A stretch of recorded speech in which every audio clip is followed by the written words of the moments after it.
Ada dua-duanya, ada kabel, ada juga ijazah yang terus anget-anget atau diangetin. Nah, itu dia. Gitu. Padahal kan kemarin penyelidikan kayak udah kelar ya, Iya. tapi kok sekarang kemudian akan ada gelar perkara khusus. Ya. Harapannya ini kemudian bisa benar-benar mengungkap bahwa kasus tudingan ijazah palsu terhadap Presiden Joko Widodo, Ya. Presiden ke-7 itu kemudian bisa benar-benar selesai dalam arti sah atau Ya. tidak, palsu atau asli. Wih, palsu atau asli? Tapi sebelum ke sana kita juga sudah melihatnya beberapa hari terakhir Maria Segaf ini di beberapa wilayah turun hujan yang cukup lebat begitu. Nah, kalau ini asli nih, lihat aja nih. Banyak kenangan, Aduh. kenangan masa lalu. Genangan dong, jangan kenangan. Ya kan kalau Baik. gitu kita coba akan lihat di daerah mana saja pemirsa. Salah satunya di ruas jalan di Tendean Bampang Perapatan dan juga Komplek Pondok Karya Jakarta Selatan ini terendam banjir ya. Ya, betul. Luapan air ke jalan mengakibatkan arus lalu lintas pun macet panjang pemirsa. Wow. Dan pemirsa, pengendara motor ini juga banyak yang mengalami mati mesin setelah menerobos genangan air akibat luapan kali Mampang ke ruas jalan begitu ya. Hujan deras yang terjadi sejak Minggu sore dengan intensitas tinggi membuat Komplek Pondok Karya juga terendam setinggi 120 cm.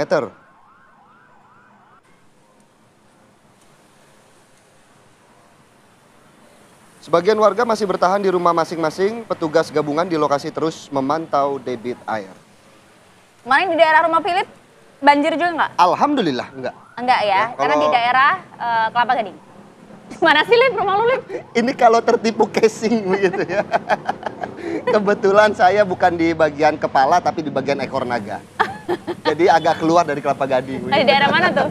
Aku di Pondok Kopi. Oh, Pondok Kopi aman ya? Aman. Oke, karena nggak hanya di daerah tadi Betul. aja nih. Kalau kita lihat pemirsa, banjir juga merendam di 15 RT di RW 03 di kawasan Pentogokan Kebayoran Baru, Jakarta Betul. Selatan ya. Air setinggi 1 meter diakibatkan dari intensitas curah hujan yang memang cukup deras di sana. Lagi-lagi pemirsa, pemukiman warga jadi korbannya ya, Lip ya. Betul sekali. Kalau Maria Segaf pasti bebas banjir ya. Karena lantainya saja sudah sampai ke lantai 8. Itulah dia ya. Masya Allah ya. Alhamdulillah daerah Cipinang, Jatinegara sih Kawasan agak aman elit nih. begitu. Enggak juga dong. Tapi beberapa daerah seperti Bekasi cukup parah loh. Yes, betul sekali. Di wilayah lainnya pemirsa, ruas Jalan Raya Duri Kosambi, Cengkareng, Jakarta Barat tergenang banjir saat hujan deras mengguyur ibu kota sejak sore kemarin. Ya, jadi meski bisa dilintasi sebenarnya oleh kendaraan roda 4 seperti Anda lihat ya pemirsa, tapi lagi-lagi karena nekat terjang gitu ya, mogok pun tak terelakkan. Jadi karena ketinggian air ini sepertinya pemirsa sekitar 40 cm gitu ya. Jadi sementara sebagian pengendara roda 4 yang takut kendaraannya terendam air, jadi lebih memilih untuk putar arah saja gitu ya. Menurut warga, selain hujan deras, sebenarnya Jalan Raya Duri Kosambi di depan kantor kelurahan ini memang sudah sering dilanda banjir karena buruknya drainase. Jadi memang karena intensitas hujannya tinggi, drainasenya juga buruk. Betul, karena kan Gimana, Dok? di pembangunan di wilayah Duri Kosambi ini kan dulunya area resapan banyak. Betul. Yang kemudian sudah beralih fungsi sehingga banyak terjadi banjir di sana. Di selanjutnya ada berita di mana nih banjir, Maria Segaf? Nah, ini salah satunya pemirsa di kota Tangerang, Banten ya. Kalau kita geser nih juga kemudian salah satu yang terdampak, di mana ratusan rumah di Kelurahan Kunciran Indah, Kecamatan Pinang Kota ini terendam. Jadi banjir kemudian juga melanda kawasan perumahan elit di Alam Sutra tuh. Ternyata rumah elit bisa kena banjir juga. Ya karena memang muka tanahnya udah mulai menurun ya, Vi. Kawasan elit, keuangan sulit, Maria Segaf? Enggak? Itu kalau itu saya. Oke. Petugas BPBD Kota Tangerang melakukan evakuasi warga. Ini warga yang sakit parah dievakuasi ke kantor Kelurahan Kunciran Indah. Banjir dipicu buruknya drainase sehingga tumpah ke pemukiman warga. Banjir juga melanda kawasan perumahan elit di Alam Sutra. Akibatnya beberapa akses jalan tidak bisa dilalui. Tapi kalau kemudian sudah setinggi sepeda motor gitu, masih bisa diservis tuh motor ya, kendaraan? Bisa. Masih bisa ya? Masih bisa. Yang penting dikeringkan dulu, baru diservis. Itu dia, karena Dijemur dulu ya. ya, dijemur ya. motornya. Ya, tadi kita sudah melihat ya Maria Segaf bagaimana berita banjir yang melanda beberapa wilayah di Indonesia. Sekarang kita akan lihat nih ada aksi unjuk rasa di lokasi tambang pasir di Lebak, Banten yang berakhir ricuh. Pengunjuk rasa memblokade jalan dan merusak pos penjagaan menuju lokasi tambang. Jadi memang aksi yang awalnya berjalan damai begitu ya, tertib, tiba-tiba ricuh setelah salah satu pengusaha mengeluarkan anjing penjaga mereka pemirsa. Iya. Jadi kemudian massa pun marah gitu ya dan juga langsung mengejar si pengusaha. Seperti Anda lihat saat ini pemirsa, aksi unjuk rasa ini dilakukan karena pengusaha tambang pasir masih menjual dan bahkan mengangkut pasir basah yang tentunya mengakibatkan jalan Simarga menjadi licin dan membuang limbah pasir mereka ke sungai yang tentunya berdampak pada kerusakan lingkungan. Jadi ini adalah aksi warga menolak lokasi tambang pasir yang memang tidak menjaga lingkungan mereka. Gitu. Sekali lagi saya menginformasikan kepada rekan.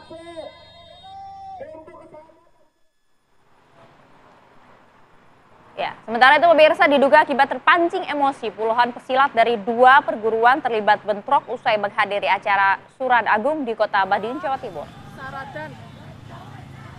Astagfirullah. Pemirsa, hingga kini belum diketahui pasti ini penyebab bentrok maupun kelompok mana yang memicu bentrok begitu ya. Petugas gabungan TNI, Polri, serta pihak keamanan dari perguruan silat segera tiba di lokasi hingga mengamankan situasi begitu agar suasana kembali kondusif dan rombongan konvoi kembali melanjutkan perjalanan. Tidak ada korban akibat insiden ini. Kasus ini pun telah ditangani oleh pihak kepolisian setempat dengan mencari provokatornya.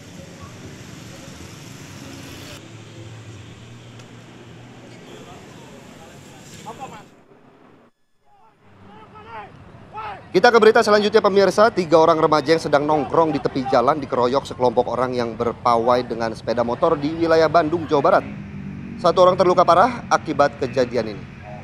Yang Anda saksikan ini adalah video amatir dan rekaman CCTV yang memperlihatkan saat aksi pengeroyokan terjadi di depan sebuah kampus di Jalan Hasan Mustofa Cibenunying, Kaler di Kota Bandung, Jawa Barat pada Sabtu malam kemarin ya.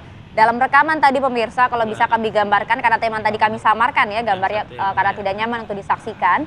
Jadi terlihat sebenarnya ada sekelompok pemuda yang ramai-ramai menaiki sepeda motor melintas, kemudian tiba-tiba berhenti dan langsung melakukan pengeroyokan terhadap 3 orang remaja yang tengah nongkrong di pinggir jalan. Lagi santai nongkrong, tiba-tiba kemudian dikeroyok oleh pengendara motor. 1 orang mengalami luka di bagian kepala, sementara 2 orang lainnya berhasil menyelamatkan diri dari pengeroyokan. Korban yang mengalami luka di bagian kepala segera dibawa ke rumah sakit oleh polisi. Sementara dari keterangan Polsek setempat memang kasus pengeroyokan ini saat ini memang sudah ditangani oleh unit Reskrim Polrestabes Bandung. Harus cari tahu dulu kan ini memang ada motif dendam ataukah kemudian memang menyasar orang secara tak dikenal atau bagaimana? Kalau motif batik bisa. Waduh, itu ruwet tuh kayak hidup kamu. Semoga segera tuntas ya. Betul sekali, kita berharap supaya tidak ada kejadian serupa terjadi begitu ya Maria. Betul sekali, tapi kalau yang ini pemirsa ini benar-benar terjadi nih di wilayah Cisarua ya, di mana hujan deras yang mengguyur kawasan Puncak menyebabkan longsor di Kecamatan Cisarua, Kabupaten Bogor. 5 orang menjadi korban, sedangkan 2 orang masih dinyatakan hilang hingga saat ini. Pemirsa, 5 pengunjung villa di Megamendung, Puncak Bogor ini terkena dampak longsor dan petugas SAR, kepolisian, TNI, dan warga ini terus melakukan proses evakuasi di Kampung Sukatani, Desa Tugu Utara, Kecamatan Cisarua. 2 korban hilang diketahui tengah bersantai di sebuah gazebo villa. Seketika ketika mereka santai, ini tebing tanah menimpa mereka. Petugas terus melakukan pencarian. Namun kondisi tanah yang labil ini cukup menyulitkan proses pencarian.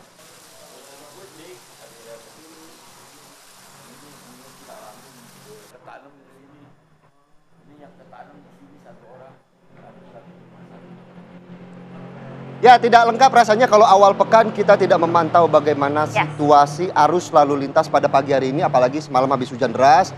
Apakah beberapa titik juga banjir sudah surut, Maria Segaf? Kita langsung saja sapa, ini ada rekan kami Brigadir Yasinta yang akan menyampaikan bagaimana kondisi terkini di Jalan Simpang Pancoran. Selamat pagi, Brigadir Yasinta, silakan dengan laporan Anda.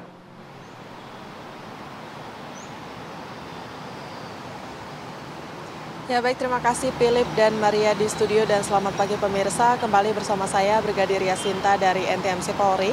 Saat ini saya akan mengajak Anda untuk memantau langsung bagaimana kondisi arus lalu lintas terkini tepatnya di kawasan Simpang Pancoran, Jakarta Selatan. Bisa kita lihat bersama di belakang saya, pada umumnya bertepatan dengan jam berangkat perkantoran, situasi lalu lintas di kawasan ini memang sudah mulai terlihat adanya peningkatan volume kendaraan yang cukup signifikan di beberapa arahnya. khususnya dari arah Pasar Minggu yang akan menuju Tebet maupun Cawang, ataupun yang akan mengarah ke Gatot Subroto. Hal yang sama juga terlihat dari Gatot Subroto atau Tebet yang akan menuju Cawang, begitupun yang akan mengarah Pasar Minggu. Namun perlambatan kecepatan hanya terjadi saat menjelang traffic light sepanjang 300 meter ke belakang yang didominasi kendaraan pribadi baik roda 2 maupun roda 4. Selepasnya kendaraan dapat melaju dengan kecepatan normal berkisar 30 km per jam. Kami himbau para pengendara harap antisipasi adanya pertemuan arus kendaraan dan jalur putar arah tepat di bawah kolong flyover Gatot Subroto khususnya yang akan mengarah Cawang. Dan bagi Anda yang akan melintasi kawasan ini kami himbau untuk berangkat lebih awal agar terhindar dari kepadatan lalu lintas. Mengingat Simpang Pancoran merupakan salah satu jalur utama di wilayah Jakarta Selatan yang menjadi titik pertemuan antara Jalan Gatot Subroto dan MT Haryono, serta menjadi penghubung penting antar pusat kota dengan wilayah selatan Jakarta. Selain itu, jalur ini juga menjadi akses penting ke kawasan bisnis dan komersial di sekitar Gatot Subroto dan Kuningan, sehingga berimbas sering terjadi kepadatan lalu lintas saat jam-jam tertentu. Sementara itu, berdasarkan data IRSMS Korlantas Polri, angka kecelakaan lalu lintas di seluruh Indonesia selama 1 kali 24 jam terjadi sebanyak 192 kasus laka lantas, dengan rincian 11 meninggal dunia, 33 luka berat, dan 276 luka ringan. Untuk itu kami himbau para pengendara agar senantiasa mematuhi peraturan lalu lintas dan utamakan keselamatan dalam berkendara. Untuk informasi selengkapnya seputar arus lalu lintas terkini, Anda dapat menghubungi call center kami di 1500669 atau SMS Center di 9119. Anda juga dapat mengunjungi website kami di korlantas.polri.go.id. Stop pelanggaran, stop kecelakaan, keselamatan untuk kemanusiaan, dan salam presisi. Demikian Brigadir Yasinta melaporkan langsung dari kawasan Simpang Pancoran, Jakarta Selatan. Kembali ke studio. Silakan Philip dan Maria. Ya, terima kasih laporan lengkap pada Brigadir Yasinta langsung di kawasan Pancoran, Jakarta. Lancar tuh. Kalau Brigadir Yasinta harus pakai pantun. Gimana tuh? Oke, Aura kasih nyanyi lagu cinta. Cakep. Terima kasih Brigadir Yasinta untuk laporannya langsung dari Pancoran. Tadi Maria Segaf pengen nanya ya, patung Pancorannya ada nggak? Nah, karena kemarin kan hujan. Itu dia, sempat neduh apa enggak? Tapi udahlah, ini yang neduh kita aja karena kita mau jeda dulu ya. Ada apa di segmen selanjutnya, Maria Segaf? Nah, ini dia, ada anggota Komisi 2 DPR RI fraksi PD Perjuangan, Deddy Sitorus, yang terlibat cekcok pemirsa dengan Gubernur Sumatera Utara Bobi Nasution. Informasi untuk Anda.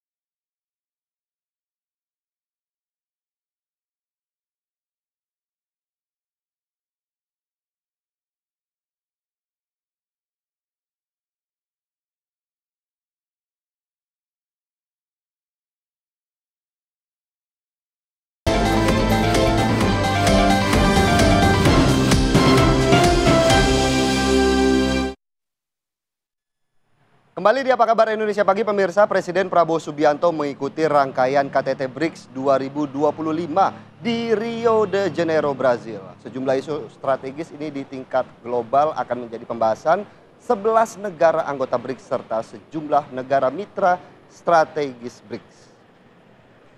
Jadi bertempat di Museum Seni Modern di Rio de Janeiro, Brasil, pembukaan konferensi tingkat tinggi atau KTT BRICS 2025 membahas isu-isu multilateral hingga pengelolaan tatanan dunia.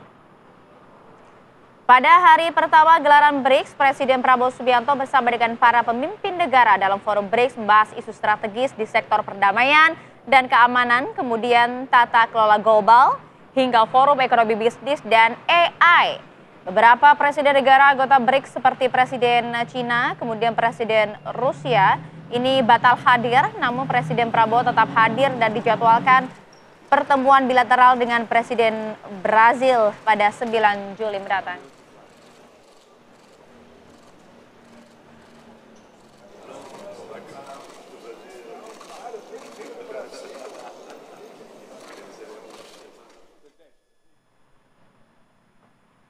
Ya, sementara itu pemirsa, Wakil Presiden Gibran Rakabuming Raka meninjau proses pencarian penumpang KMP Tunu Pratama Jaya di ASDP Ketapang, Banyuwangi, Jawa Timur.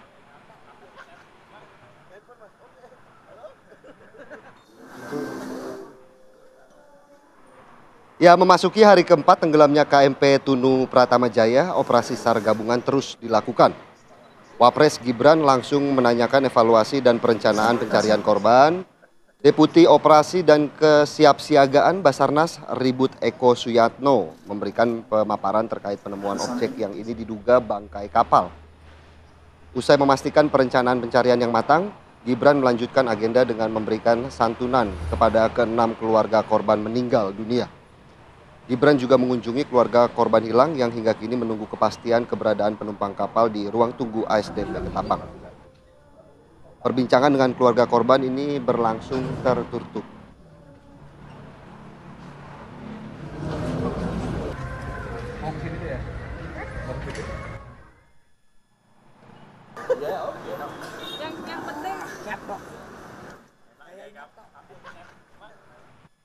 Ya, kita ke berita selanjutnya. Ini kalau Maria Segaf dan Filipus Yonasio yang ribut tidak akan viral. Nggak akan viral, karena ini dua orang hebat nih. Yang siapa sih? Ribut gitu ya. Ini ada anggota Komisi 2 DPR RI fraksi PDI Perjuangan Deddy Sitorus yang terlibat cekcok dengan Gubernur Sumatera Utara Bobi Nasution. Jadi memang ya pemirsa, adu mulut ini terjadi saat anggota Komisi 2 DPR RI menggelar rapat bersama dengan pemerintah Sumatera Utara dan Kementerian Agraria dan Tata Ruang di Medan pada Kamis 3 Juli 2025 lalu. Suasana rapat ini sempat memanas ketika membahas berbagai isu strategis daerah, termasuk mengenai lahan ex-hak guna usaha PT PN 2. Jadi Gubernur Sumut Bobi Nasution terlihat emosional sekali pada saat itu karena merasa anggota Komisi 2 DPR RI yang hadir tak mendengar aspirasinya.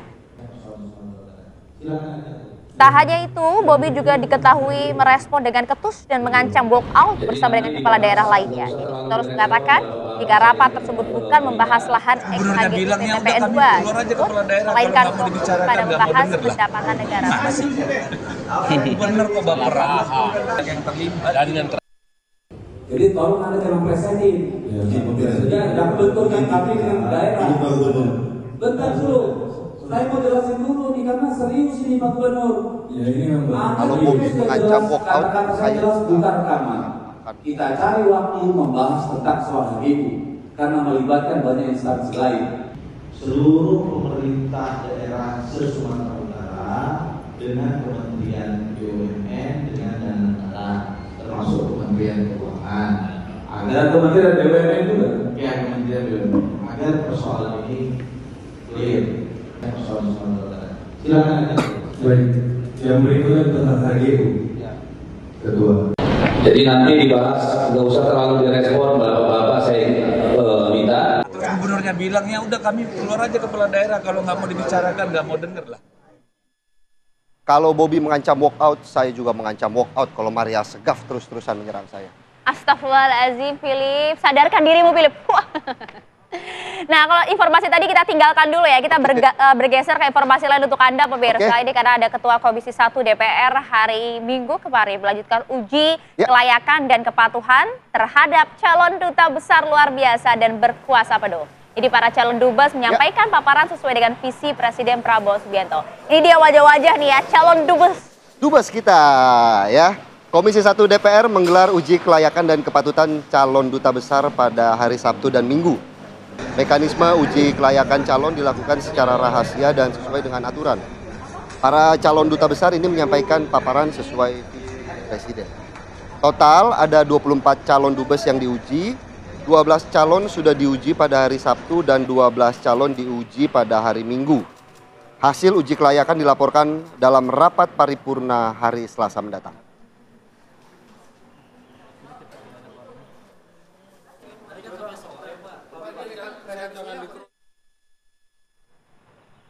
Kalau saya seperti ini sudah layakkah jadi dubes? Aduh, kalau kamu jangan jadi dubes ya. Jadi apa? Kamu cukup jadi rusak. Jadi pembawa berita untuk pemirsa di rumah. Sudahlah, Maria Segaf selalu saja ya. Kita akan lihat ini di segmen selanjutnya pemirsa, anak laki-laki 5 tahun yang ditemukan tewas di Jalan Yodo, Gandaria Utara, Kebayoran Baru.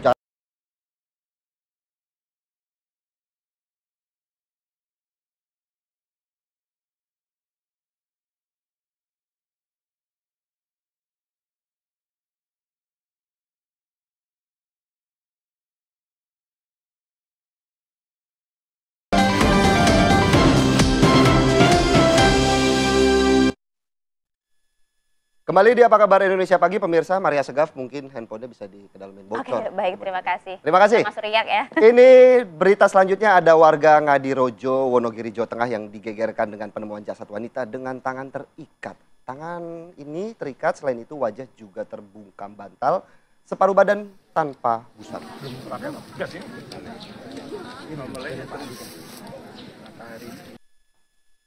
Pemirsa, temuan ini kemudian segera ditindaklanjuti Polres Wonogiri dengan melakukan olah TKP pemirsa di rumah korban di Desa Mlokomanis Wetan di Kecamatan Ngadirojo. Hasilnya pemirsa, mayat wanita ini berinisial KS. Dari keterangan warga, mereka memang sudah curiga lampu rumah korban masih menyala. Warga kemudian berusaha masuk dan mendapati benar bahwa korban dengan kondisi terlentang di ruang tamu rumahnya.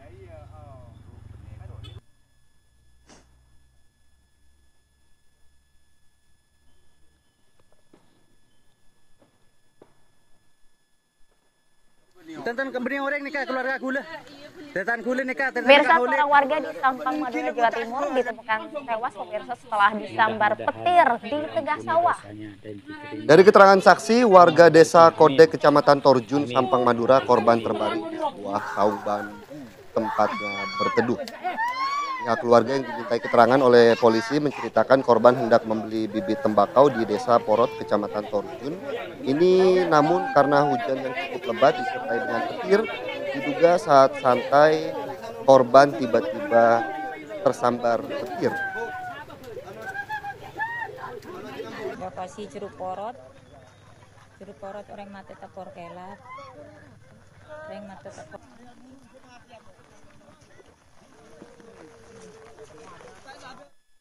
Kita ke berita selanjutnya, pemirsa. Anak laki-laki 5 tahun ditemukan tewas di Jalan Yodo Gandaria Utara, Kebayoran Baru, Jakarta Selatan. Ya pemirsa, pada tubuh anak inisial AZ ini warga Jalan Yodo 3 RT 4 RW 4 Gandaria Utara, Kebayoran Baru ditemukan luka bakar pemirsa. Saksi menceritakan bahwa awalnya mengira sebuah boneka, namun setelah disentuh ternyata merupakan jasad anak yang sudah bernyawa. Polisi yang tiba di lokasi langsung melakukan olah TKP, menemukan bahwa korban mengeluarkan busa dari mulutnya, luka lebam dan juga sempat mengalami gosong di wajah serta adanya bercak darah. Untuk memastikan penyebab tewasnya korban, polisi membawa korban ke rumah sakit Fatmawati guna untuk diolah.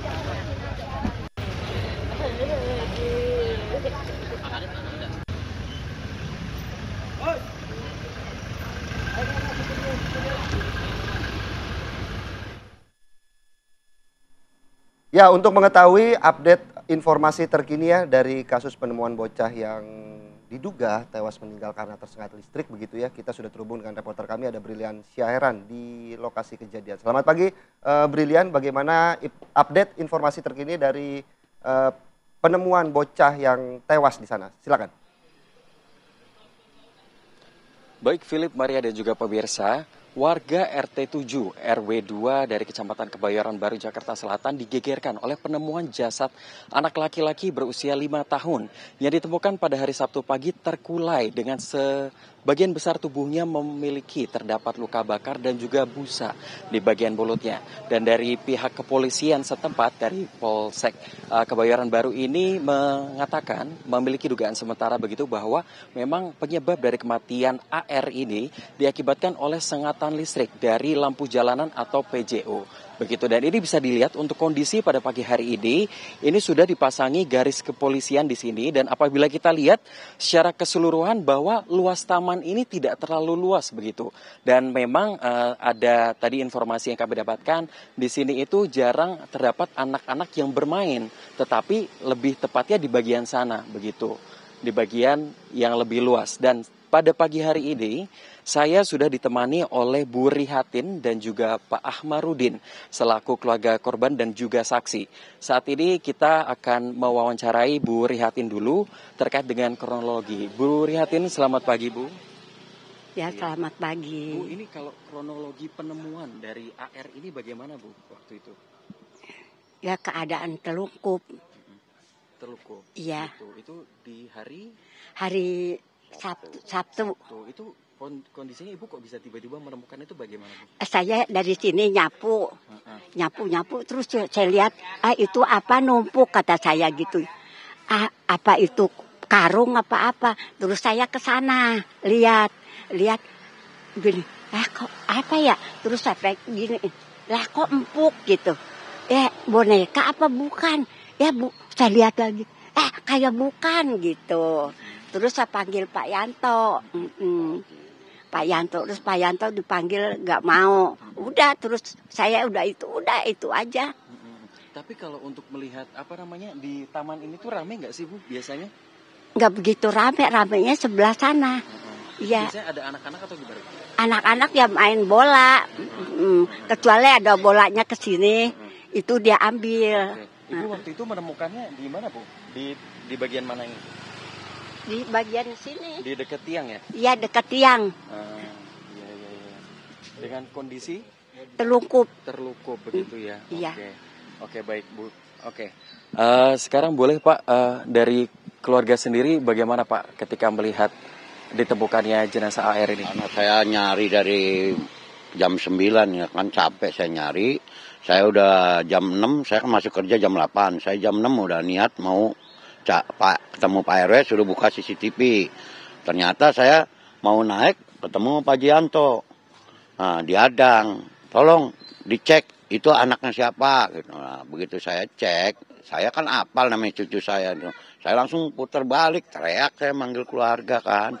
Udah ditemuin tapi udah meninggal saya bilang. Saya jerit-jerit di sana kan. Nah, saya belum melihat mukanya apanya tuh.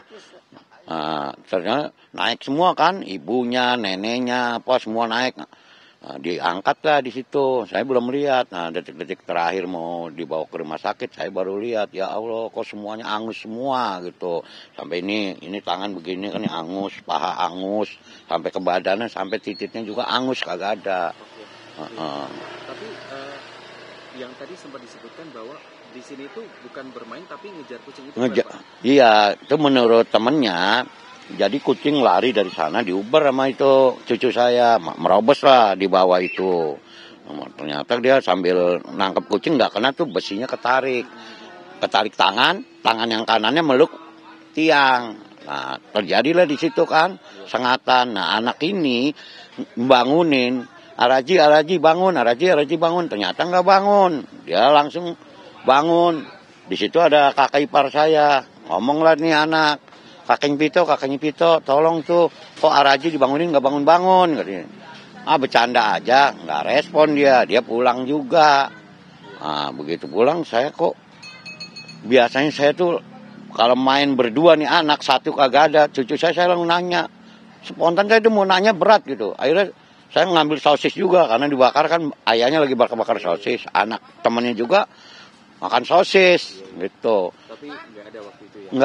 Nggak ada respon nanya, nggak ada respon apa gitu. Pak, tapi kalau ini kan tadi sempat cerita juga terkait dengan PJU yang ada di sini tuh sering nyetrum, itu gimana Pak? Jadi ini PJU ini nih udah lama setrum. Nah, saksinya tukang nasi goreng tuh pernah kesengat juga. Nah, ayah almarhum sebelumnya juga ngelihat kalau pagar PJU ini nih kalau nempel sama pagar ini kan pagar diginian aja nempel, itu ngandung setrum. Boleh Pak, ini sambil ditunjukin apa ya? Ini pas nemuin jasad AR tuh kayak gimana Pak di sini Pak? Nah, di sini Pak. Jadi memang di balik semak-semak begitu ya Philip dan juga Maria. Iya, dengan kondisinya gimana Pak? Kondisi terungkup. Jadi satu narik pagar yang tangan kanan meluk. Iya. Dan pagi-pagi mungkin itu tadi sempat ada. Nah, itu baut itu ya tuh. Baut yang itu pipi sini. Dia kadang terungkup begitu. Ini narik. Iya. Jadi tangan kanan meluk, tangan kiri narik pagar. Berarti untuk sampai saat ini Pak, ini jenazah AR ini masih ada di Rumah Sakit Fatmawati. Udah dikebumikan. Jadi hari itu pun saya udah nggak usah otopsi nggak apa, karena dokter sudah menyatakan ini anak kena sengatan listrik. Nah, jadi ya saya istilahnya sebagai orang tua, keluarga, ya udah kalau emang dokter menyatakan itu nggak usah dilanjutin otopsi apanya, karena kan perlu biaya, saya bilang. Di stop aja. Jadi hari Sabtu pagi ditemukan, hari Sabtu sorenya sudah dikebumikan begitu. Tapi Pak, ini melihat bahwa di sini sering sekali terjadi sengatan listrik gitu ya dan merugikan masyarakat. Mungkin khawatir juga ya Pak ya. Ini harapannya bagi pemerintah setempat ini gimana Pak? Nah, harapannya saya kan kemarin sore saya telepon penyidik. Pak, tolong, saya bilang saya tindak lanjutin dari pihak PJU penanggung jawabannya seperti apa. Karena apa? Sebelumnya nih pihak warga atau setempat sudah melaporkan tapi tidak ada respon. Setelah menimbulkan korban baru direspon. Sore itu langsung dibenerin. Nah, kenapa nggak dari kemarin-kemarin waktu lapor? Karena katanya udah banyak yang lapor tapi nggak direspon. Tapi setelah udah makan korban baru direspon. Tuh. Tapi total PJU di sini itu ada berapa Pak? 1, 2, 3. Oke, jadi total ada 3 PJU tiang listrik yang memang ini kayaknya kalau kita lihat dari luar ini langsung besi ya Pak ya, atau gimana Pak? Iya, jadi kalau besi taman nempel ke besi PJU ini nyala semua nih. Oh iya? Karena pernah di tespen sama security setempat juga. Di tespen begini nyala tespennya. Iya. Berarti ini aliran listrik yang menyambar itu tuh udah dari kapan Pak? Kalau dari kapannya nggak tahu, tapi atau dari anak saya, ayahnya almarhum, itu udah lama. Udah lama, pokoknya intinya dia pernah lihat mau beli nasi goreng, tukang nasi goreng kan nyelender di pagar. Itu begitu bangun, pesengat, dia loncat. Nah, dia bilang kenapa? Kesetrum. Nah, panggil lah security setempat, ya itu dibilang di tespen itu nyala ini pagar. Tapi sampai istilahnya sampai korban cucu saya baru ditindaklanjutin, makanya. Orang Indonesia kan memang sifatnya seperti itu, udah terjadi baru. Kalau belum terjadi ya udah biarin aja. Pak Hamarudin, saya turut berduka cita Pak, dan Philip dan juga Maria. Memang kondisinya dari jasad AR ini sudah dikebumikan di hari yang sama, yakni di hari Sabtu kemarin, dan juga tetapi Komisi Perlindungan Anak Indonesia atau KPAI ini menekankan bagi kepolisian setempat untuk mengusut tuntas dari penyebab kematian AR, bocah berumur 5 tahun di Kecamatan Kebayoran Baru ini. Kembali ke studio. Ya, baik, terima kasih laporan lengkap Anda, Brilian Syaheran, langsung dari lokasi. Tadi disampaikan oleh warga ya, sini sebenarnya sudah banyak laporan, tapi memang belum ada tindakan hingga saat ini. Begitu ya. Terima kasih Brilian untuk laporan Anda. Dan pemirsa, di segmen selanjutnya kami akan membahas, ini ada album Stinky. Apa tuh? Berjudul Mungkinkah. Mungkinkah toh Widuri? Bukan ya? Mungkinkah gelar perkara khusus akhiri polemik ijazah Jokowi? Kita akan bahas di segmen selanjutnya pemirsa. Tetap bersama kami di Apa Kabar Indonesia Pagi.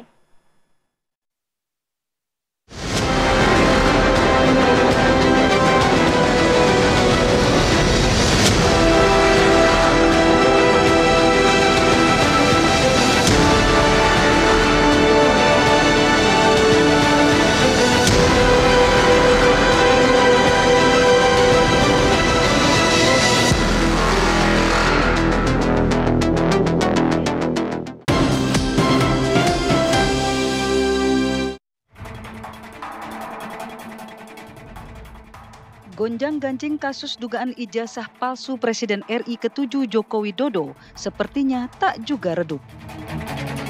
Meski Direktorat Tindak Pidana Umum Bareskrim Polri telah memutuskan ijazah sarjana Jokowi lulus dari Fakultas Kehutanan Universitas Gadjah Mada adalah sah, putusan tersebut nyatanya tak membuat sejumlah pihak puas. Salah satu pihak yang tidak puas adalah tim pembela ulama dan aktivis TPUA. Atas keputusan tersebut, TPUA melayangkan keberatannya dengan meminta polisi melakukan gelar perkara khusus terkait ijazah Jokowi. Gelar perkara tersebut diharapkan akan menghadirkan sejumlah saksi dari kedua belah pihak. Meski dalam penyelidikan Bareskrim Polri telah melibatkan total 39 saksi hingga melakukan uji laboratorium forensik terhadap berbagai dokumen, Bareskrim Polri akhirnya mengakomodir permintaan TPUA untuk melakukan gelar perkara khusus kasus dugaan kepemilikan ijazah palsu yang membawa nama Jokowi. Menanggapi permohonan gelar perkara khusus tersebut, Jokowi yang diwakili tim pengacaranya mengaku siap hadir. Meskipun pihak Jokowi menilai permintaan gelar perkara khusus sangat berlebihan. Lantas siapa saja saksi yang akan dihadirkan dalam gelar perkara khusus tersebut? Akankah Roy Suryo dan Rismon Hasiholan yang selalu mendengungkan dugaan ijazah palsu Jokowi ikut dihadirkan sebagai saksi? Dan akankah Jokowi ikut hadir dalam gelar perkara khusus? Tim TV One mengabarkan.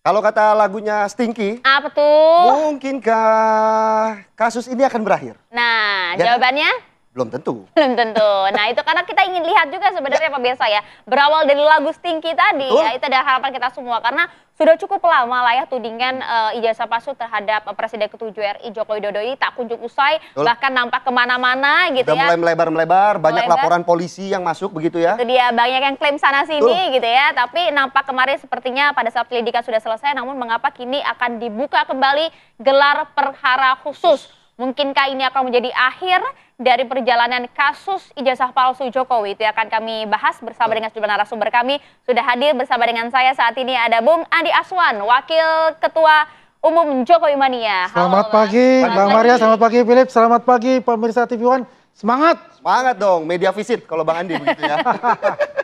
Jangan digas dulu Bang, bentar. Sudah hadir pula bersama dengan kami ada Bang Jahbada Girsang, kuasa hukum dari Rismon CS. Selamat pagi, Bung Jahbada. Semangat juga, selamat pagi juga. Semangat! Gak mau kalah, ini gak mau kalah. Akan merdeka. Kayaknya Ada merdekanya Mas kalau Eri saya. mesti salah duduk begitu. Nah nih wasit. Ada Mas Eri Firman, pakar hukum pidana dari Universitas Tarumanegara Jakarta. Selamat pagi Mas Eri. Selamat pagi, Assalamualaikum warahmatullahi wabarakatuh. Langsung saja kita ke Bang Jamada. Jamada, kemarin Roy Suryo tidak memenuhi panggilan untuk klarifikasi begitu. Nah sekarang ada gelar perkara khusus. Seperti apa kemudian perkembangan dari langkah hukum yang akan dilakukan oleh tim Roy Suryo CS? Baik, perlu klarifikasi ya bahwa undangan pertama klarifikasi itu itu sampai ke kita undangannya. Ya artinya ke klien kami, Oke. Roy Rismon.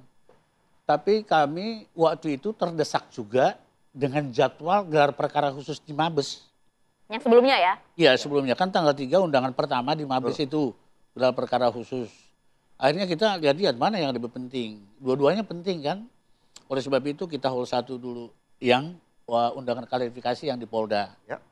Tapi undangan klarifikasi ini bukan dari kelanjutan dari aduan dari Pak Jokowi. Ini adalah laporan dari beberapa Polres sekitar Jakarta, kemudian dipusatkan di Polda Metro Jaya. Nah, kita pertimbangkan saat itu adalah satu, undangannya itu menurut kita tidak sempurna ya. Ya artinya undangan itu tidak mengatakan tempat kejadian atau kapan kejadiannya dan apa peristiwanya. Jadi kalau kita datang mau memberikan apa yang mau diklarifikasi. Seharusnya kan klarifikasi harus ada sesuatu yang kita datang kita klarifikasikan gitu kan. Nah, itu adalah laporan dari Andi Kurniawan diantaranya dan lain-lain itu kan, itu yang dikumpulkan, itu yang kita tidak hadir. Tapi kalaupun kita tidak hadir, kita kasihkan informasi. Jadi bukan tidak hadir membangkang, tidak. Kita tetap ikuti etika hukum yang berlaku di Indonesia. Hari ini katanya akan ada agenda juga? Ya hari ini justru ini kan undangan klarifikasi kedua. Undangan klarifikasi kedua ini ya sesudah kita pertimbangkan, kita nanti akan mendampingi semua yang dipanggil di undangan klarifikasi ini, mulai dari Roy, Rismon, Tifa, Bang Egy juga, dan Kurnia, dan juga Ridwan. Nah kita akan dampingi mereka untuk menghadap unit Kamnek di Polda Metro Jaya. Nanti jadwalnya jam 9.30 dan akan mulai di jam 10 pagi barangkali tepatnya kita akan masuk mengawal mereka, mendampingi mereka ke unit-unit yang akan memeriksa itu. Kan serentak soalnya jadwalnya kan. Ini jadi datang tapi ya, fix Tapi ini jadi ya. datang nih ya, karena kan Fix ya. sebelumnya juga Roy Suryo bilang ini akan hadir 11.000 triliun persen. Tapi ujung-ujungnya nggak datang, Bang. Ya, kalau hari ini kita datang ya, kita tidak perlu bicarakan lagi yang tidak datang kemarin. Kan tadi saya katakan bahwa itu jadwalnya kebetulan sudah yang lalu dijelaskan itu ya. bersamaan dengan gelar perkara khusus. Kita bingung yang mana yang utama nih kan. Gelar perkara khusus kan rencananya nanti ya tanggal 9. Nanti, itu pun diundur akhirnya Ya, betul, dari tanggal 3 menjadi tanggal 9 nanti. Ya. Hari Rabu nanti. Ya. Gitu. Oke, artinya akan hadir, nanti kita akan lihat seperti apa, tapi mengenai gelar perkara khusus ini menarik juga untuk kita bahas, Bung Andi. Kalau dari sisi Anda, sempat waktu itu ada yang bilang bahwa ini sebenarnya nggak begitu penting, mengapa aku harus buka kembali begitu? Ya, gelar perkara khusus itu merupakan yang diminta ya oleh TPU yang memang harus dipenuhi ya dari peraturan kepala Kapolri kan itu harus dipenuhi untuk itu. Tapi apakah itu dibuka semuanya? Saya rasa sih enggak ya. Mungkin juga artinya uji lapor dari sekian-sekian itu mungkin juga akan, menurut saya mungkin hanya memberikan penjelasan. Proses metodologinya seperti apa sih waktu Barreskrim melakukan uji lapor itu, ya kan? Itu pasti akan dijelaskan seperti itu. Jadi udah nggak ada lagi yang istilahnya itu ya berat sebelah lah apa kan? Karena juga kan diundang Komnas HAM, diundang juga. Ya kan untuk DPR, transparansi kan?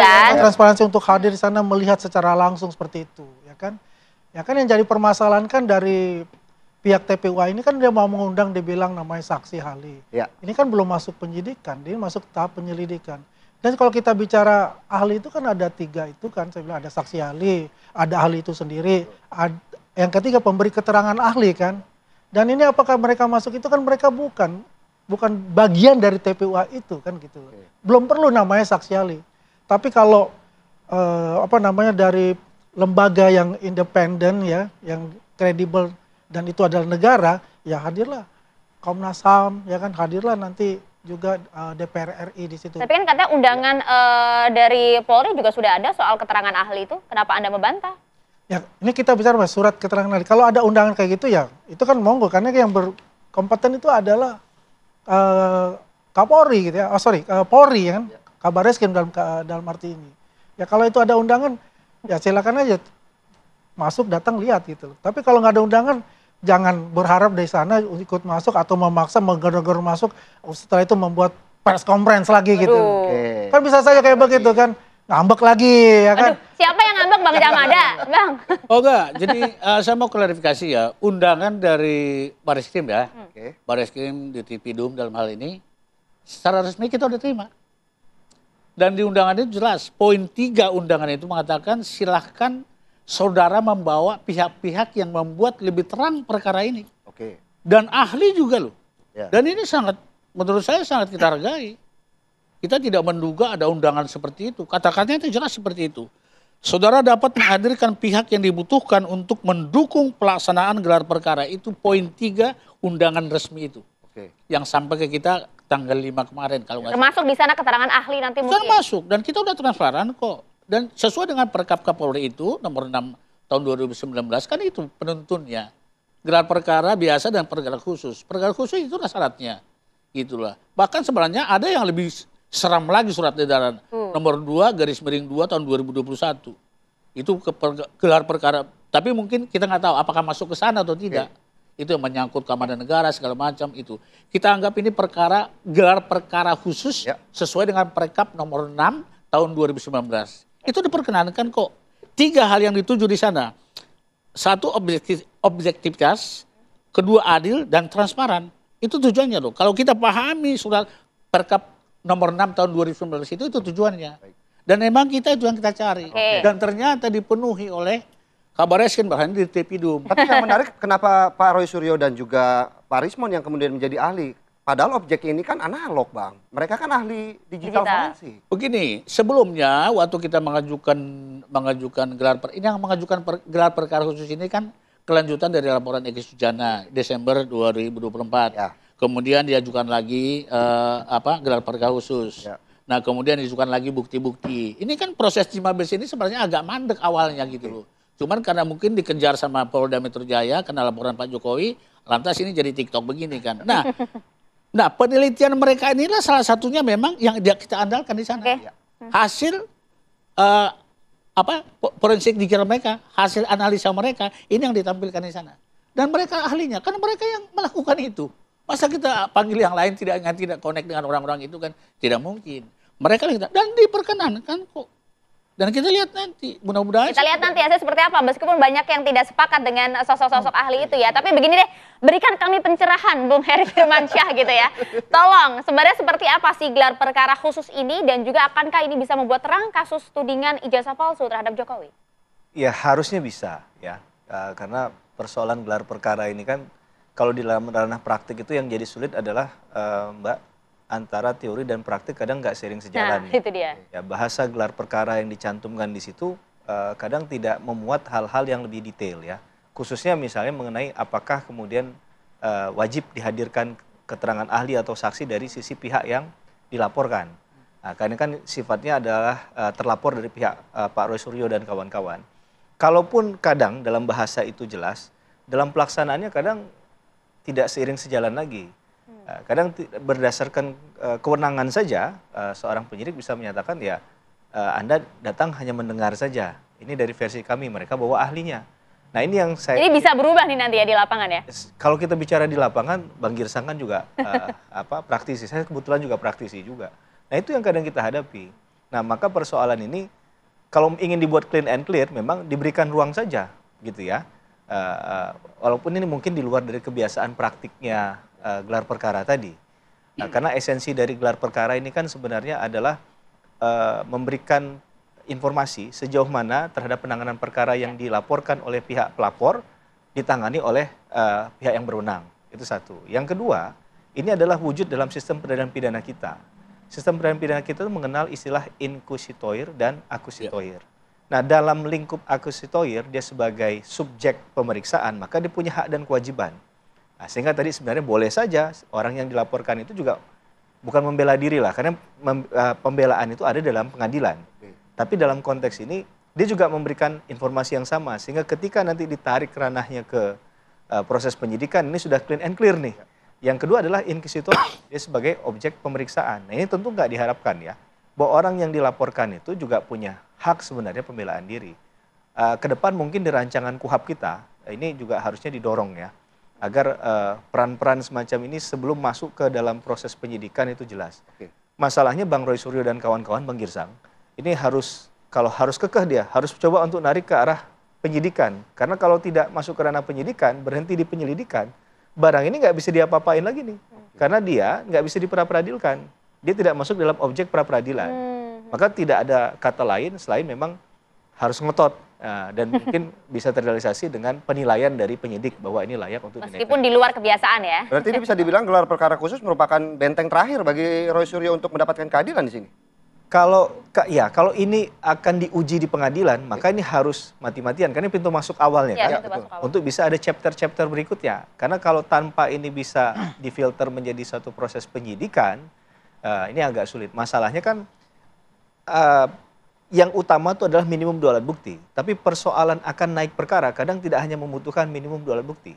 Sama layaknya hakim, dia butuh keyakinan nih. Yang penyidik yakin nggak untuk menaikkan ini? Karena yang kemudian mengumpulkan, menentukan ini alat bukti atau tidak, itu kan di pihak penyidik. Ini prinsip fair trial-nya harus ada dari awal menurut saya. Jangan sampai yang didaku oleh penyidik di dalam perkara apapun, itu kemudian menurut versinya penyidik saja. Ternyata sebenarnya bukan. Atau malah yang harusnya jadi alat bukti tidak jadikan alat bukti. Nah sehingga akhirnya pembelaan orang itu sampai ujung akan lemah nantinya. Terlebih lagi kan ini menjadi sorotan publik ya. Betul. Jadi harapannya memang benar-benar bisa terang benderang sebelum nanti kemudian ditarik ke pengadilan. Kita akan lanjutkan diskusi kami sesaat lagi untuk Anda tetap bersama kami di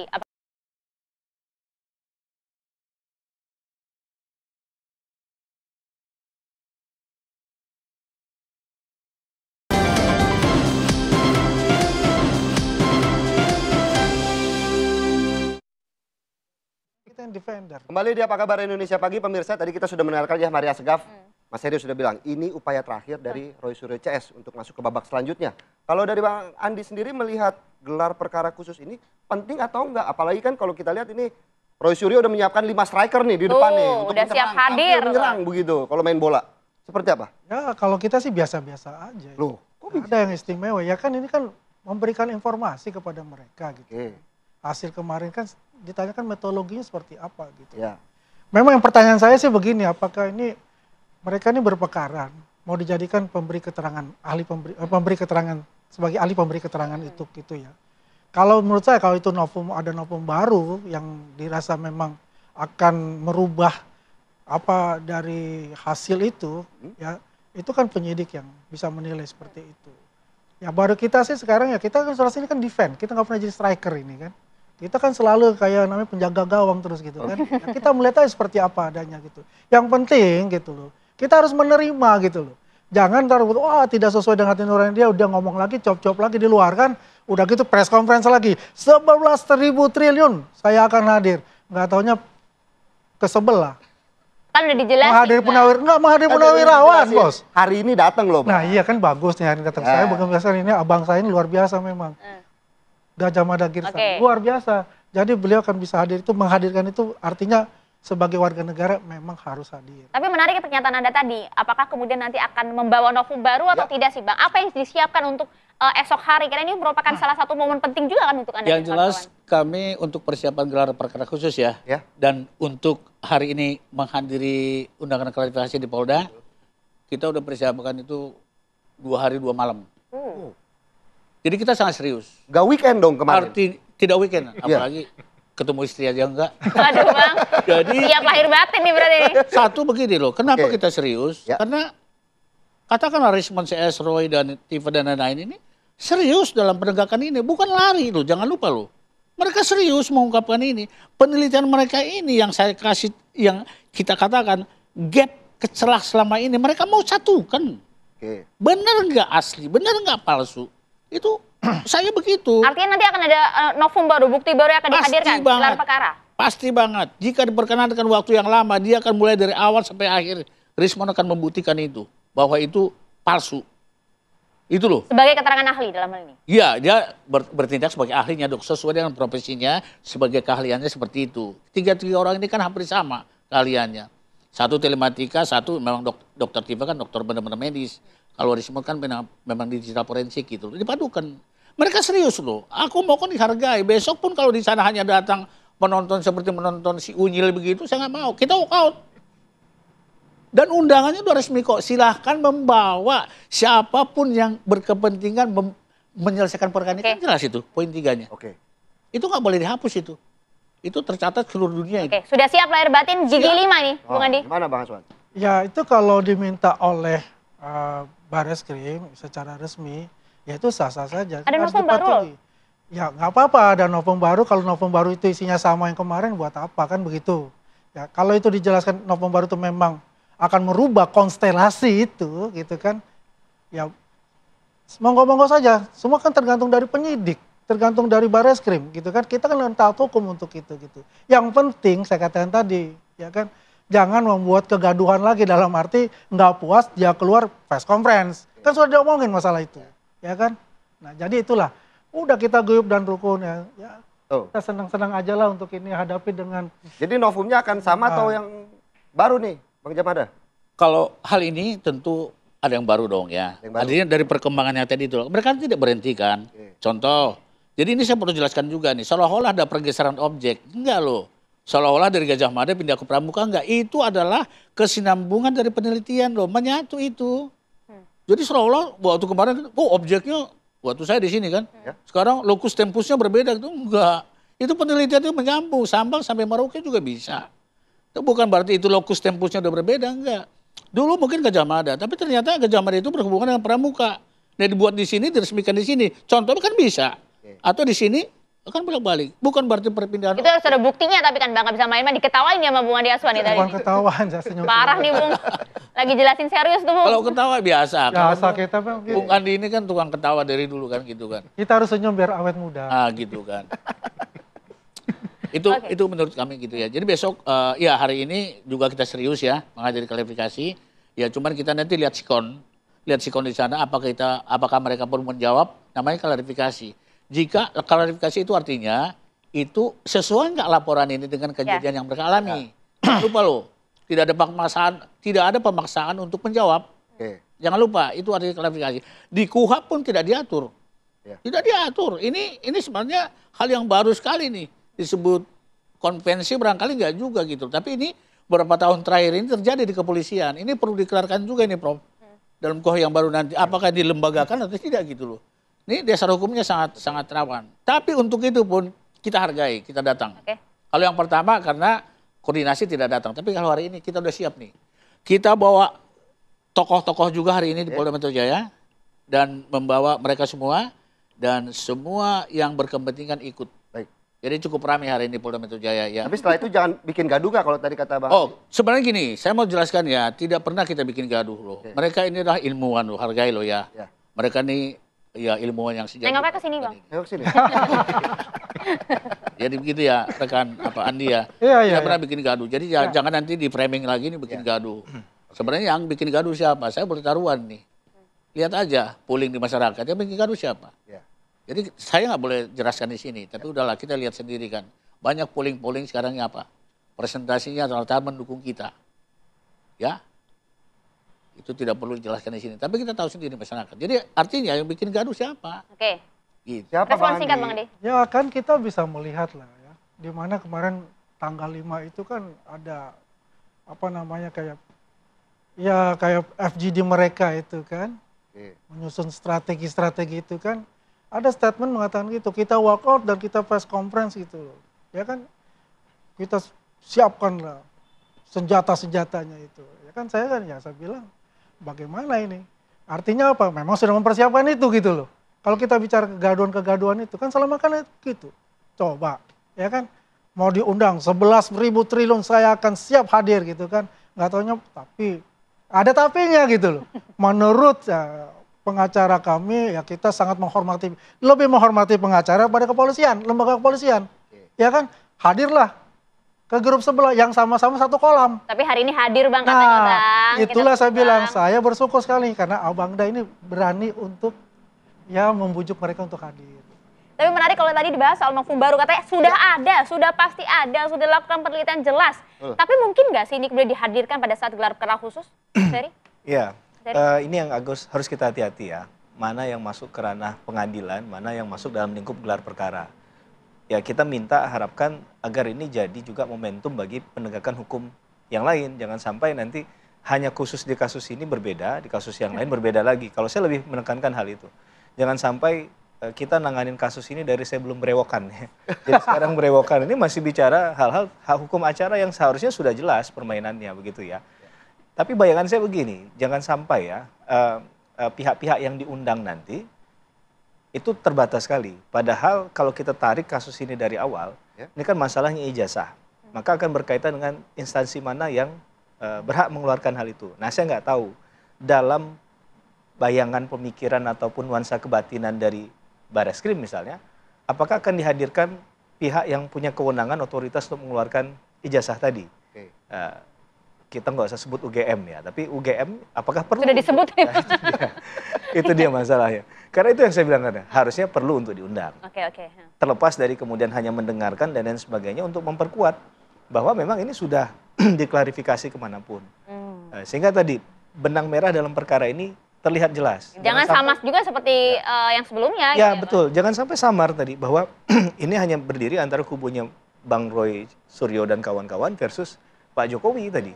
Padahal ada penengahnya tadi ya, minimal ada milestone-nya untuk kemudian kita mengatakan bahwa ini sudah diklarifikasi ke semua pihak kok. Ya termasuk pihak yang otoritas yang mengeluarkan ijazah tersebut. Terlepas dari tadi apakah kemudian mekanismenya nanti akan terjadi saling tanya jawab atau hanya dari satu arah saja yang selama ini sepertinya begitu kan gitu. Nah, mudah-mudahan kalau kasus ini kemudian mengubah tatanan gelar perkara yang pernah kita alami, ya saya berterima kasih sekali. Dan ini harus dilakukan bukan hanya untuk kasus Pak Jokowi yang kita minta, tapi untuk semua kasus ketika itu diajukan gelar perkara. Tapi yang pasti akan menjadi agak kesulitan bagi seorang penyidik, karena ini akan jadi PR berat ketika gelar perkara itu bisa jadi dua arah.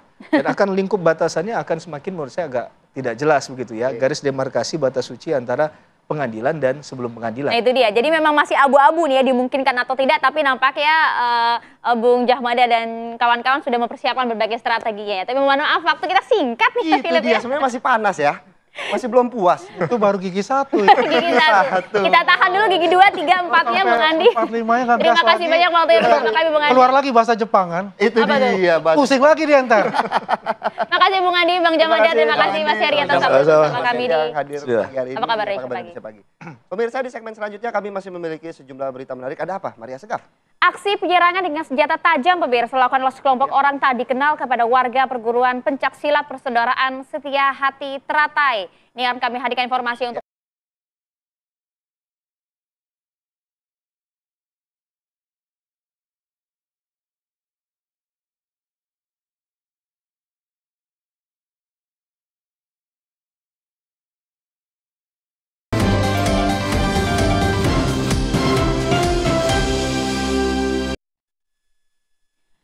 pemirsa, Anda menyaksikan Apa Kabar Indonesia Pagi. Kami Ya. akan mengupdate informasi untuk Anda di mana aksi penyerangan dengan senjata tajam dilakukan pemirsa oleh sekelompok orang tak dikenal begitu ya Philip ya, yang Ya. kemudian menyerang warga perguruan pencak silat Persaudaraan Setia Hati Teratai. SHT. Jadi saat mendatangi lokasi kejadian, aparat kepolisian Polsek Baki Sukoharjo mengamankan ada 2 sepeda motor milik korban yang saat kejadian penyerangan dibakar oleh pelaku. Ya, semuanya tak ada yang tersisa. Saat diamankan petugas, 2 sepeda motor sudah menjadi rangka. Sementara 4 korban penyerangan sesaat setelah kejadian berlangsung ini dilarikan ke rumah sakit. Semuanya mengalami luka sabetan senjata tajam. 2 korban mengalami perawatan intensif, sementara 2 korban lainnya rawat jalan. Para korban ini terdiri dari 3 laki-laki, yaitu inisial WH berusia 45 tahun, MAT berusia 20 tahun, ABP berusia 24, dan semuanya warga Kartasura, Sukoharjo. Sementara 1 korban lainnya, ini seorang perempuan berinisial CKWL berusia 23 tahun, merupakan warga Solo. Meski para pelaku belum bisa diamankan oleh polisi, sejumlah barang bukti dan sejumlah saksi sudah dimintai keterangan oleh polisi. Ya, kita coba ajak Anda untuk mengetahui titik terang dari kasus ini. Sudah ada rekan kami yang akan mengabarkannya untuk Anda, pemirsa ya. Anda. Ini kita coba akan langsung tanya lah ya. Oke. Langsung, gak usah rekan kami, langsung ini ke Polres Sukoharjo sudah hadir bersama dengan kami melalui sambungan live ya. Sudah ada Kasat Reskrim Polres Sukoharjo AKP Zaiduddin. Selamat pagi Pak Kasat. Selamat pagi Mbak. Ya Pak Kasat, terima kasih banyak. Tapi update hingga saat ini seperti apa Pak Kasat? Sudahkah kemudian ada titik terang terkait dengan para pelaku dan juga fakta-fakta baru terkait dengan penyerangan ini? Baik, terkait dengan kejadian kemarin pada hari Jumat tanggal 4 Juli 2025 sekira pukul 04:20 di Jalan Raya Baki Malang, wilayah Sukoharjo, kami sudah memeriksa beberapa saksi dari korban maupun dari yang kami periksa. Harapannya kedepannya dapat bisa mengungkap dari pelaku tersebut. Demikian, Mbak. Pak, hasil dari penyelidikan sejauh ini apakah para pelaku juga sudah mulai dikantongi oleh pihak kepolisian atau seperti apa, Pak? Sementara belum kami kantongi, kami terus lakukan giat penyelidikan. Demikian, Mas Philip. Oke, tapi kan kita tahu bersama ya Pak ya, bahwa memang ada sejumlah saksi yang sudah dimintai keterangan oleh pihak polisi. Apa sih Pak pernyataan dari para saksi tersebut yang kemudian bisa mengarah kepada para pelaku dan juga motif dari penyerangan ini? Dari para saksi yang sudah kami periksa, belum ada yang mengarah ke pelaku. Karena mereka pun tidak mengenal terhadap pelaku tersebut. Terus kami berupaya keras Mbak dalam hal ini giat penyelidikan untuk bisa mengungkap kasus ini. Demikian.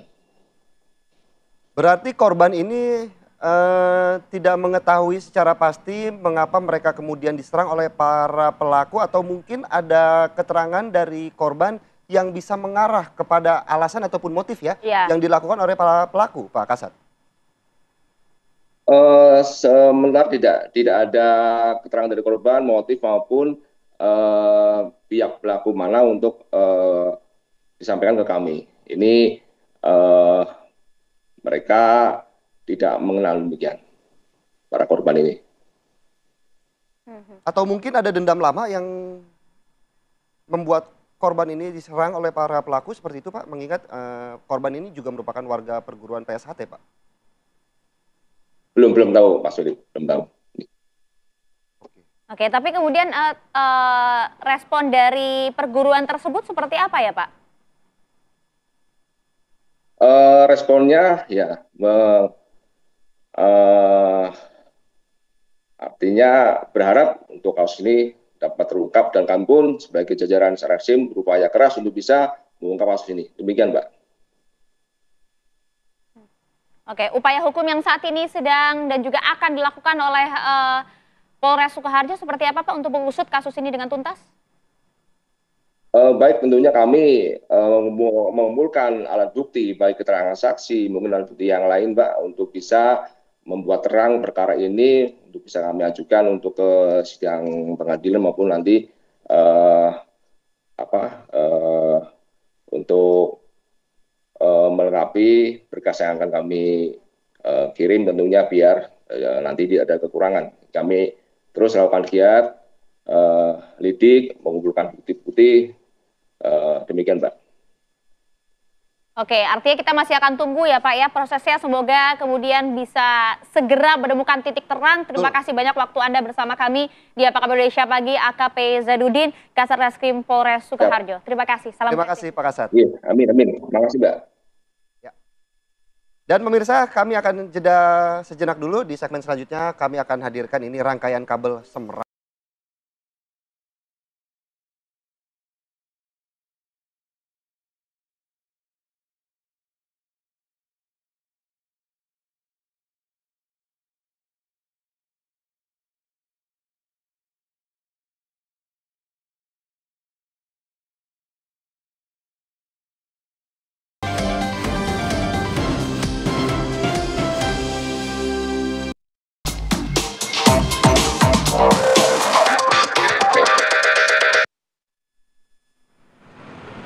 Ya pemirsa, layaknya hubungan tanpa status.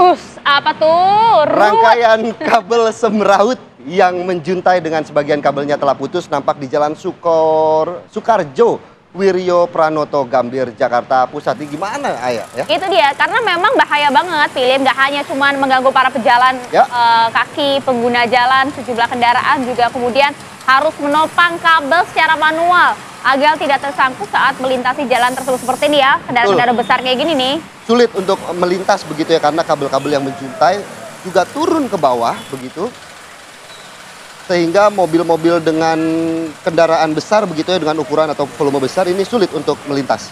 Tentu, jadi kalau kemudian sudah melambatkan kendaraannya, kemudian harus mengangkat secara manual, imbasnya apa? Imbasnya adalah macet jadi jalannya itu loh. Jadi emang ini semrawut, ruwet, dan bikin banyak masalah. Nah ini yang sebenarnya kita banyak lihat nggak cuma di satu lokasi saja, di beberapa titik di Jakarta begitu ya.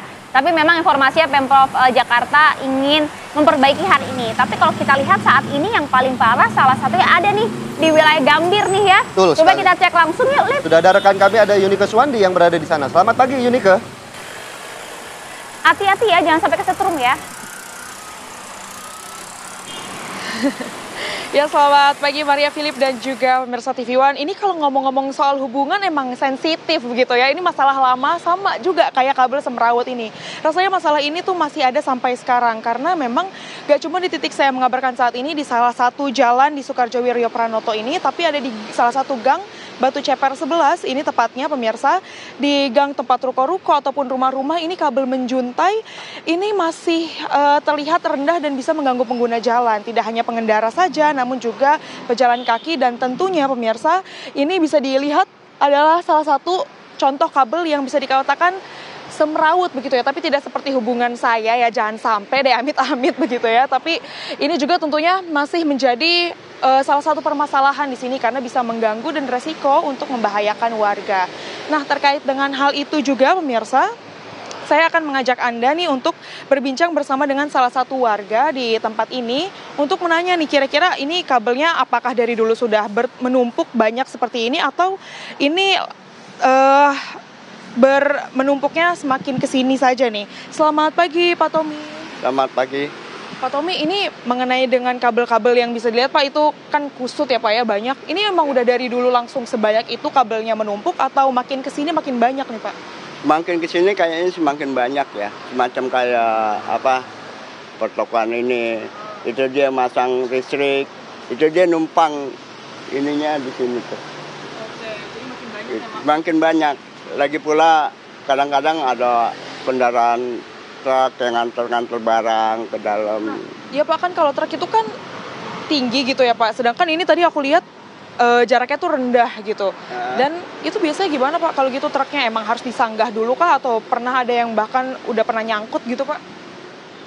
Kalau mereka masuk ya, kadang-kadang dia disanggah pakai segala. Kadang juga kita ngeri ada tiang listriknya yang udah keropos. Nah, itu kan semakin banyak kabel, kalau kena angin kan bisa tumbang juga tuh. Gitu. Tapi sampai sekarang ini untungnya belum ada yang pernah kena ya Pak ya? Atau pernah ada kasus kah Pak di sini korslet kah karena nyangkut atau gimana Pak? Ya syukur alhamdulillah selama ini belum ada ya. Nah, yang kita takutin tuh kalau udah keropos, semakin banyak kabel kan semakin berat bebannya. Takutnya tumbang gitu. Nah Pak, apalagi kan akhir-akhir ini juga kan hujan, berangin juga. Itu gimana Pak kalau di sini? Ya itu saya ngerinya ya itu kalau cuma ada sambungan-sambungan dari sentral gitu kan goyang-goyang itu kan bisa korslet lama-lama. Tapi sampai sekarang belum ada petugas yang ngerapihin Pak? Belum ada. Nah kan rencananya juga kabel-kabel yang ada yang gantung ini kan mau ditanam juga Pak di tanah. Belum ada juga sampai sekarang sosialisasinya kah atau enggak warganya dikasih tahu gitu informasi-informasi tentang itu? Oh kalau untuk itu ya mungkin kepengurusan dari RW kalau yang lebih tahu ya. Sebagai warga belum pernah dengar berarti? Kalau saya belum pernah dengar. Terus kalau terakhir Pak, harapan Bapak mengenai dengan kabel-kabel yang menumpuk ini gimana Pak? Ya solusinya sih seperti saya lihat ya kayak di pik gitu ya. Dipendem di bawah tanah gitu. Iya, biar kesannya rapi gitu, nggak terlalu khawatir lah kita yang namanya warga ya. Gitu. Pak Tommy, terima kasih banyak Pak. Selamat melanjutkan aktivitas kembali. Ya Maria, Philip dan juga pemirsa TV One, betul sekali seperti apa yang dikatakan oleh Pak Tommy, salah satu warga di tempat ini, bahwa tidak hanya mengganggu pengguna jalan saja, tapi itu juga mengganggu estetika atau pemandangan begitu ya. Dan juga bisa merusak infrastruktur yang ada di sini seperti tiang yang mulai keropos dan juga ataupun juga pohon-pohon. Ini salah satunya pemirsa yang kabel yang bisa dikatakan jaraknya menjuntai ke bawah ini terlalu rendah dan beresiko untuk terkena ataupun membahayakan. Seperti tadi ada kendaraan besar seperti truk yang lewat. Dan juga kalau memang seperti kesaksian Pak Tommy tadi mengatakan bahwa banyak kabel yang semakin lama semakin menumpuk, ini bisa jika kita pikirkan begitu ya, bahwa mungkin saja bahwa kabel-kabel yang menumpuk ini adanya kabel yang baru, tapi kabel yang lama ini nggak segera untuk dibongkar. Jadi bisa jadi kabel-kabel yang menumpuk ini salah satunya ataupun diantaranya ada beberapa yang tidak aktif begitu. Tentunya kami juga berharap begitu ya, seperti Pak Tommy dan juga warga setempat ini berharap bahwa kabel ini akan segera dirapikan dan juga untuk ditanam ke tanah. Tapi jangan sampai nanti muncul masalah baru lagi nih, karena adanya penanaman ataupun pembongkaran jalan, jadi ada masalah baru yaitu macet. Jadi ini membutuhkan kerjasama antar instansi dan juga stakeholder yang terkait. Sementara itu yang dapat saya sampaikan, kembali ke Anda di studio. Baik, terima kasih Yunika Suwandi untuk laporannya. Kita berharap pemerintah juga cepat menyelesaikan permasalahan kabel ini yang sebenarnya mudah ya ketimbang menyelesaikan masalahnya Maria Segaf begitu. Waduh, nah itu dia. Semoga sih akan segera dibenahi, tapi kalau perasaan hati kamu yang semerawut agak bersabar dulu ya Yunika. Oke pemirsa, kami akan jeda terlebih dahulu. Tadi seru ya, kita sudah melihat bagaimana apa kabar Indonesia Pagi on location begitu bersama Yunika Suwandi. Terima kasih.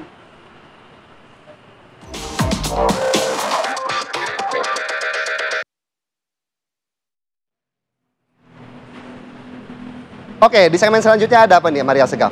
Pemirsa, kami akan hadirkan informasi untuk Anda di mana bayi berjenis kelamin laki-laki lengkap dengan tali plasenta masih tergeletak di jalan, diduga sengaja dibuang oleh orang tuanya. Informasi selengkapnya kami hadirkan untuk Anda sesaat lagi. Tetap bersama kami di Apa Kabar Indonesia Pagi.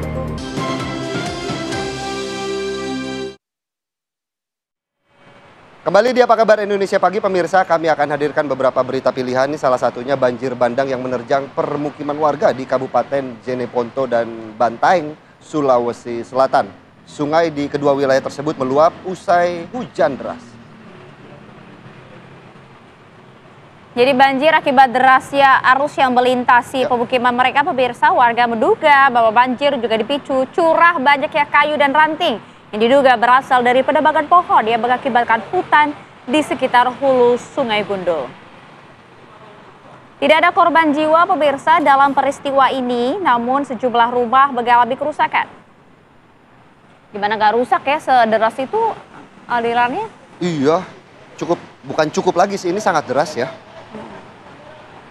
Semoga segera cepat surut, kemudian juga proses evakuasi dan juga pembersihan bisa segera terlaksana ya. Terlebih lagi untuk rumah-rumah yang kemudian hancur ya akan dapat bantuan apa enggak ya? Amin. Begitu semoga ya. Begitu ya, semoga pemerintah bisa mendengar hal ini. Amin. manjur biasa ini kalau doa dari Maria Segaf. Min. Sementara itu pemirsa, KRI Fadildo yang sedang berpatroli di perairan Selat Bali menemukan satu sosok jasad berjenis kelamin pria. Jasad pria berkaos biru dan celana coklat itu pun dievakuasi ke KRI Tongkol 813. Petugas sempat mengalami kesulitan karena gelombang tinggi dan angin kencang. Kemudian tim SAR dari TNI AL KRI Tongkol berupaya mendekat untuk mengevakuasi satu jenazah yang diketahui berjenis kelamin laki-laki yang tengah terombang-ambing di perairan selatan Selat Bali. Lokasi penemuan jenazah berada di 6 nautical mile ke arah selatan, tidak jauh dari lokasi temuan jenazah lain yang berada di sekitar pantai Cekik Bali. Diketahui ada 6 jenazah korban KMP Tunu Pratama Jaya telah ditemukan dan diserahkan pada keluarga, sementara 29 orang masih dalam pencarian. Informasinya pemirsa, pagi hari ini juga dari tim SAR akan melakukan press conference ya, untuk memberikan informasi terkait mayat yang mereka temukan. Ya, nanti kita akan lihat seperti apa hasil press conference dan juga keterangan yang akan disampaikan ya. Tapi sebelumnya pemirsa, kita coba ajak pemirsa ini untuk bergeser ke wilayah Lebak Banten nih. Geser. Ada apa? Bukan kamunya. Oke, geser lagi. Informasinya. Ya. Ada apa, Lip? Aksi unjuk rasa di lokasi tambang pasir di Lebak Banten berakhir ricuh. Pengunjuk rasa memblokade jalan dan merusak pos penjagaan menuju lokasi tambang.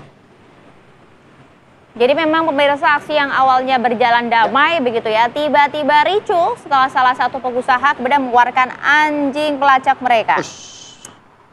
Jadi massa pun bukan loh. Jadi massa pun marah pemirsa dan juga langsung mengejar pengusaha tersebut, di mana aksi unjuk rasa ini memang dilakukan karena pengusaha tambang pasir ini masih menjual dan bahkan mengangkut pasir basah yang mengakibatkan jalan di Cimargi ini jadi licin gitu loh. Mengganggu para pengendara, mengganggu aktivitas warga di sana. Belum lagi mereka juga membuang limpah pasir ke sungai yang tentunya berdampak kepada kerusakan lingkungan. Lagi-lagi ini kita butuh keterangan pasti ya dari pihak yang berwenang, betulkah kemudian klaim-klaim yang disampaikan oleh warga itu.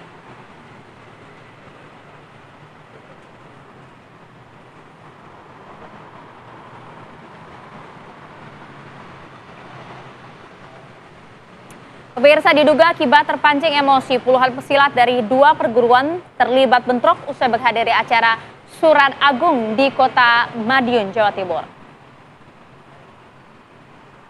Belum diketahui pasti penyebab bentrok maupun kelompok mana yang memicu bentrok ini, Ayah dan pemirsa.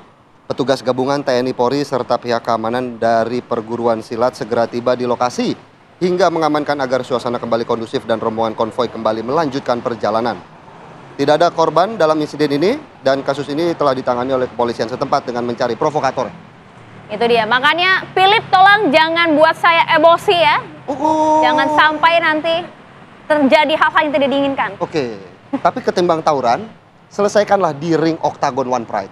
Sudah ada wahananya begitu. Wahananya ya. Wadahnya agak ngeri ya, kalau itu saya mundur teratur. Oke, kita ke berita selanjutnya pemirsa. 3 orang remaja yang sedang nongkrong di tepi jalan ini tiba-tiba saja dikeroyok sekelompok orang yang berpawai dengan sepeda motor. Ini terjadi di wilayah Bandung, Jawa Barat. 1 orang terluka parah akibat kejadian ini.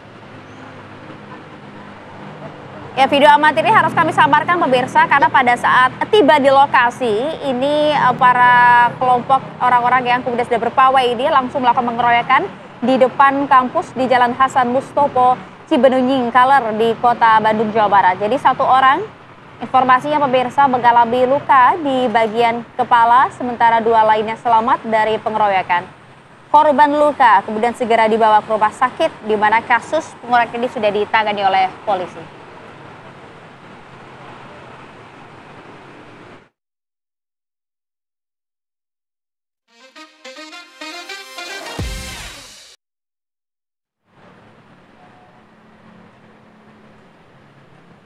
Ya pemirsa, sudah saatnya kami hadirkan informasi-informasi viral untuk Anda. Salah satunya, ini miris sih sebenarnya kita melihatnya ya. Karena ada warga di Duren Jaya, Bekasi Timur, di Kota Bekasi yang menemukan bayi berjenis kelamin laki-laki yang kemudian tergeletak di jalan pemirsa. Bayi yang masih lengkap bahkan dengan tali plasenta, diduga memang sengaja dibuang oleh orang tuanya.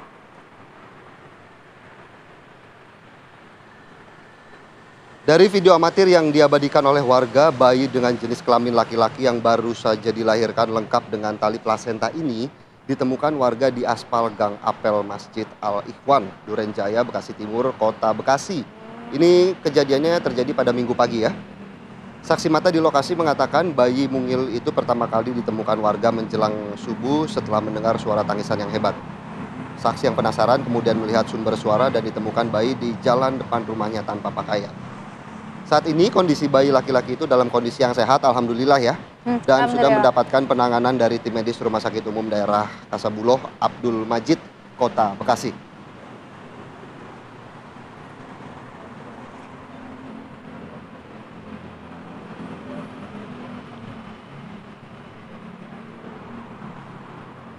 Kita ke berita viral selanjutnya, pemirsa. Ini sebenarnya niatnya baik, caranya yang salah. Apa tuh? Karena aksi seorang pria berinisial K nekat mencuri ponsel milik keluarga pasien di Rumah Sakit Nur Murni, Teguh, Kota Medan ini sebenarnya untuk membahagiakan pacar. Nggak salah dong itu. Kan niatnya bagus. Hal-hal yang lebih salah. produktif gitu. Tapi caranya yang salah karena dia mencuri ponsel milik pasien. Oke, dan ini viral nih ya di media sosial. Jelas loh nih ya videonya nih yang ditangkap oleh warga nih. Ya. Diam-diam gitu ya. Kemudian mereka dirinya mengambil sebuah ponsel di mana memang kalau kita lihat laporan korban dan juga petunjuk CCTV, ini polisi sudah berhasil menangkap pelaku dan memboyongnya ke Polsek Medan Timur. Memang itu tadi yang menarik ya, pada saat ditanya oleh polisi, pelaku ini mengaku memang nekat mencuri handphone untuk membayar hutang dan juga ingin berfoya-foya dengan pacarnya. Ini pacarnya langsung merasa bersalah ini kayaknya nih, langsung nih. Pacarnya kabur, prianya masuk penjara. Itu dia. Jangan. Jangan ditiru ya, Philip ya. Waspadalah pemirsa terhadap aksi pencurian dengan modus pecah kaca mobil. Ini marak lagi sekarang nih, marak lagi terjadi nih. Apalagi yang viral kemarin, tepatnya di wilayah Kota Pekanbaru Riau, mana aksi para pelaku pun terekam oleh kamera CCTV.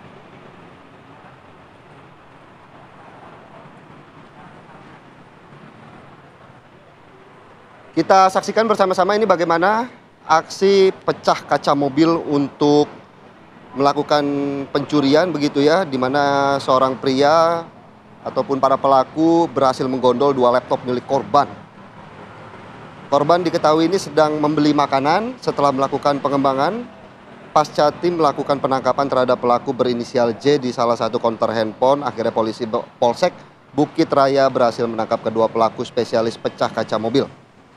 Hasil pemeriksaan, kedua pelaku sengaja datang dari Sumatera Selatan ke Kota Pekanbaru untuk mencuri dengan modus pecah kaca mobil. Barang hasil curian akan dikirim ke Sumatera Selatan oleh para pelaku.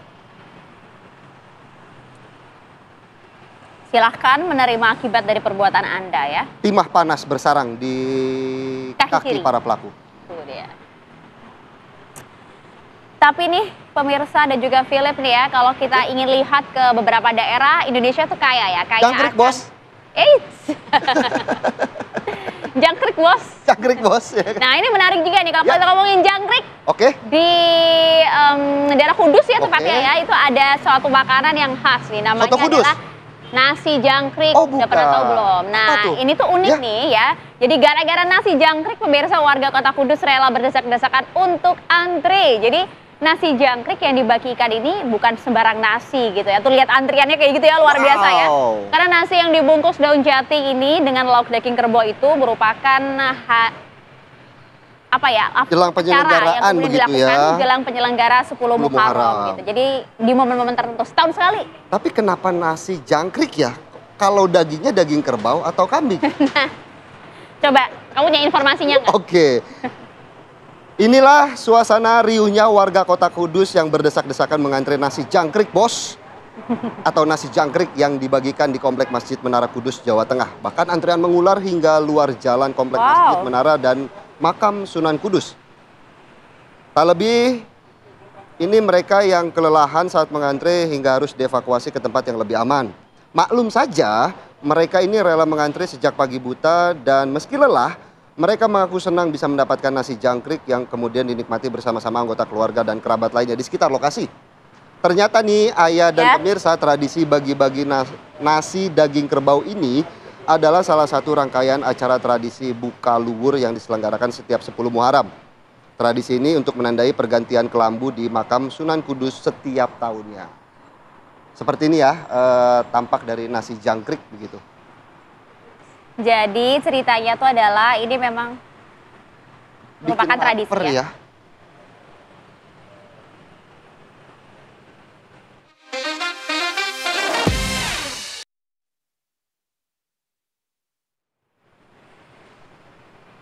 Aduh, Alhamdulillah penderitaan saya selama 2 jam di Apa Kabar Indonesia Pagi bersama dengan seorang Filipus Junaso akan berakhir. Terima Capek kasih. ya, bagaimana mengejar motor 2 tak kalau lari cepet banget udah. Tapi kita sudah hadirkan banyak informasi untuk pemirsa di rumah kan. Jadi jangan kemana-mana, saat lagi pemirsa dapat menyaksikan juga kabar utama pagi untuk Anda ya.